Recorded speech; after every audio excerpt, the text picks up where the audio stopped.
Well, one night when I was living in Reading, I got off work, working at a restaurant, and like any other 23-year-old, I have a fifth meal and about 10:30 at night, and went over to a grocery store to go get some donuts. And I was walking in, I was passing by the cash register, and this lady was paying for her groceries, and I saw that she had hearing aids, and I thought, it's always a green light when you see crutches, people in wheelchairs, hearing aids. Just go up and ask them if you pray for them. So I approached the lady, asked her, "Hey, can I pray for you really quick?" And she's like, "Oh, that would be nice." And then she starts leaving. I'm like, "No, no, no, like right now, can I pray for you?" And she's like, "Okay, why not?" And I said, "Hey, why don't you just take out your hearing aids so we can see if God does anything? We'll know, we can see a difference right away."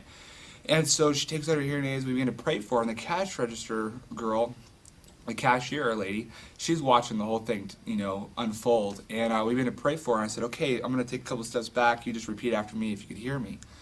And so, she's, facing the other direction, and I'm taking steps back, like, "Hello, my name's Chad. My favorite food's pizza and donuts." And she's repeating this till I get about 25 feet away, and she realizes that she has full hearing. She actually has better hearing than the cashier has. And the cashier is like in her late, teens, early 20s. And so she starts crying because her ears opened up. She was 90% deaf in one ear, 80% deaf in the other.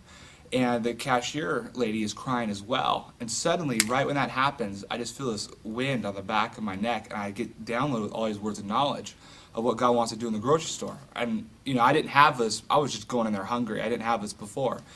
And so I go to the cashier and I say, "This is totally God. This isn't me. I mean, God just totally, opened this girl's ears, but God wants to do more in this grocery store. Is it all right if I get on the intercom and just share, and call out some words of knowledge?" And she's all, "Yeah." So she shows me how to use it. I say, "Attention all shoppers, God is in the building." And I begin to just tell what God's doing. And I had a lady that got healed, she shared what happened to her. And so I just started calling out words of knowledge, said, "Come to checkout 10." People started gathering around, about 20, 25 people, and it was amazing. And this one lady came with a motorized cart and said, "Do you think God could really heal me?" And I said, "Of course God can heal you. He's the healer." So I began to just explain a little bit about the gospel, about healing, signs and wonders. And then I had the lady that just got healed from her ears pray with me. And I said, "This is, Matthew 10:7 and 8. The kingdom of heaven is at hand, the sick get healed, the dead get raised, freely receive, not freely give." And it was her time to give away the kingdom when she just received it earlier. So we began to pray together, and I asked the lady in the motorized cart, she was getting prayer for her hip. She is going in for hip replacement surgery. And she moves her hip a little bit, and she goes, "Oh," and I was thinking, "Oh my gosh, like, is she in pain?" And that's what I'm thinking in my head. And I asked her, "What's going on?" And she's like, "That used to hurt before." And I said, "Okay, well, try to do something else." So she gets up. She begins to walk and then go into this little jog. She begins to scream out, "Jesus has just healed me. Jesus has just healed me." The whole place goes crazy. They all start, like, hooting and hollering. I mean, this isn't like a church. This isn't checkout aisle 10. And this guy in the back starts pushing people.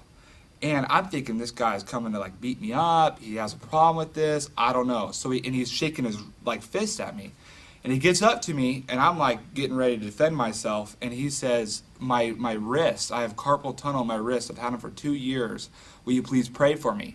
And I said, "Of course." And I said, "While I'm praying for you, why don't you just move it around just to see if something, shifts or changes?" He's moving around. He goes, "Oh my gosh, they're on fire. They're on fire." I'm like, "Well, that's good. Heat's a good thing." And so he's like, "Oh my gosh, there's no more pain." He starts crying, and he begins to explain to me that he plays the piano, he teaches, and he performs, and that's how he makes his money. And he's been in total pain doing this. And now they don't hurt anymore. And he was coming into the grocery store tonight saying, "Wouldn't it be great if all the pain in my wrist left today?" And so I decided, hey, the kingdom just showed up. It'd be a good idea to introduce the king.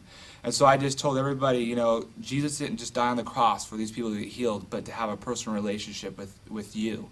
And that you could be best friends with the creator of the universe. And just gave a real simple gospel message. And I said, who wants that? Who wants to be best friends with the creator of the universe?